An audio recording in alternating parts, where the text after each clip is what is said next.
तो भाई लोगों और भाई क्या हाल चाल है। जैसे कि आज मेरा जो हाउस है वो कंप्लीट हो गया है, तो अगले हफ्ते जो है हम मूव करेंगे। तो मैं आप भाई लोगों को दिखाना चाहता हूँ कि मेरा जो हाउस है, मेरा नया घर है, वो किस तरह का है। और मैं आपको बताऊंगा कि किसकी कितनी कॉस्ट आई है एक घर को बनाने में।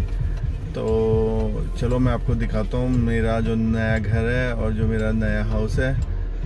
तो अगर आपको पसंद आए तो लाइक करना और सब्सक्राइब भी करना और कमेंट भी करना। ये सब आपकी दुआओं का वो है और वो भगवान की कृपा भी है। तो लेट्स सी। ओके, ये एंट्रेंस है। मेरी स्वर्गीय माता जी का नाम है, तो मैंने उनके नाम से बनाया हुआ है हाउस।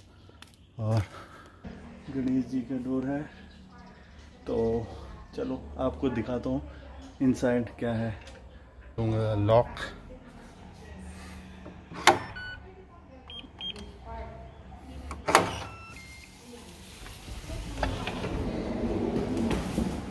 भाई लोगों ये जो है ये हमारा वो लिविंग रूम है। तो अभी देख रहे हो अभी तो खाली है क्योंकि सामान शिफ्ट नहीं हुआ है।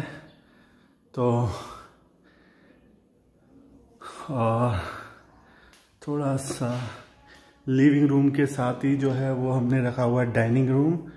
सो ये डाइनिंग टेबल रखा हुआ है और ये जाने के लिए है साइड में अगर जाना हो तो आप आराम से जा सकते हैं। देख रहे हो ये सामने की तरफ है। तो और ये जो है ये है किचन और एक तरीके से बार। सो यहाँ पे मैं रखूँगा अपनी बोतलें। और अगर आप भाई लोग कभी आएंगे तो अगर आप पीते होंगे तो आपके लिए भी है। तो ये किचन भी की तरह भी काम करता है। तो आप ये देखो किचन, यहाँ पे किचन। और अगर आप वो फिलीपीन में रहते हैं तो फिलीपीन में एक चीज़ होती है डर्टी किचन। डर्टी किचन देखेंगे आप तो डर्टी किचन में कुकिंग का काम होता है। ये किचन है छोटा सा जहाँ पे खाना खुना बनेगा, फिश और ये यहाँ से देख रहे हैं यहाँ का जो है यहाँ से देखेंगे तो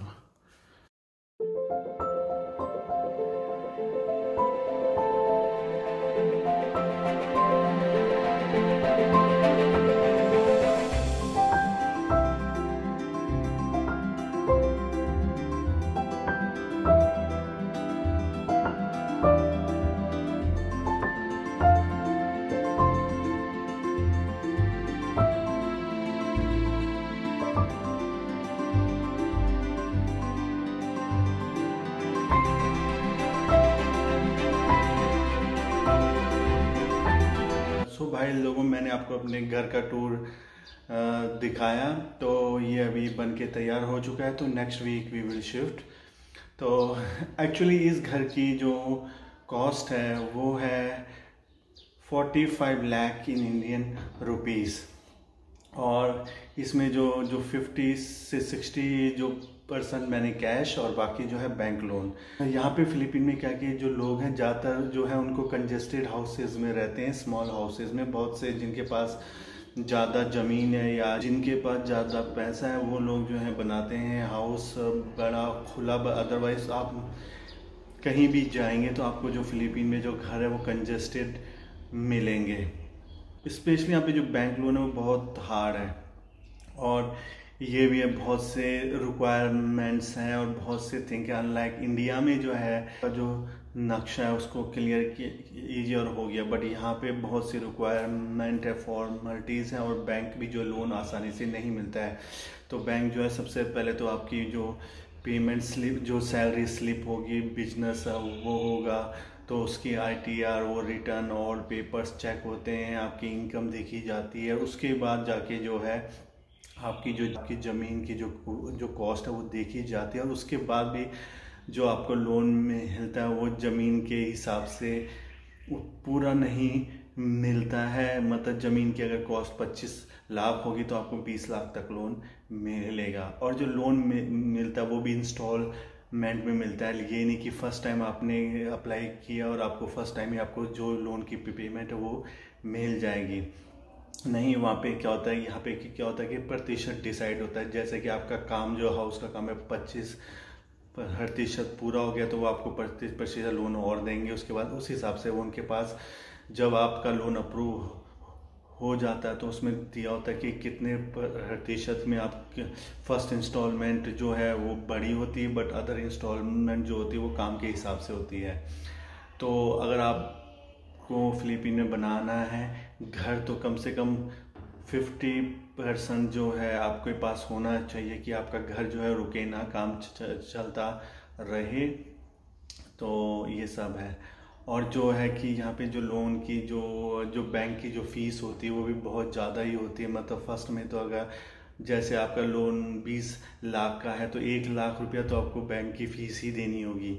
उसके बाद जो उनके अदर एक्सपेंसेस होते हैं वो होते हैं। तो आपको अगर आपने 20 लाख का लोन लिया है तो आपको 18 से 18.5 जो लाख हुई मिलेंगे। बाकी जो है आपको फीस में फूस में चले जाएंगे। और ये भी है कि आप जैसे इस सब डिवीज़न में रह रहे हैं, जैसे सब डिवीज़न्स होती हैं, जैसे हमारा ये हाउस है सब डिवीज़न में, आपकी ज़मीन की किसी सब डिवीज़न में आप वहाँ पे बनाना चाहते हैं हाउस तो आपको वहाँ के रूल एंड रेगुलेशंस भी फॉलो करने पड़ते हैं जब आप बनाते हैं घर।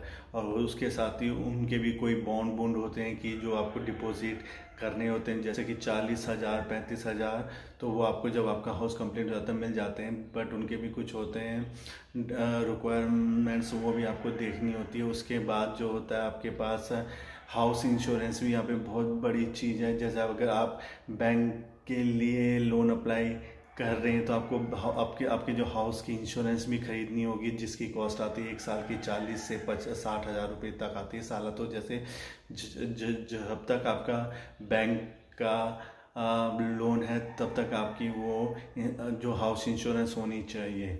तो यहाँ पे जो हाउस बनाना जो है लिटिल कॉम्प्लिकेटेड है कंपेयर टू इंडिया में। ओके। और एक थिंग मैं आपको बताऊंगा कि यहाँ पे जो हाउस होते हैं उनकी जो छत होती है वो सीमेंटेड नहीं होती है। वो ज़्यादातर या तो पहले जो सबसे टॉप होती है वो टीन की होती है, उसके बाद जो होती है लकड़ी की होती है। तो जैसे ये छत देख रहे हैं, ये जो छत देख रहे हैं ऊपर, ये जो है लकड़ी की है, उसके ऊपर जो है टीन की छत है। तो ये भी यहाँ पे थोड़ा सा है, जैसे कि इंडिया में सीमेंटेड है तो यहाँ पे सीमेंटेड।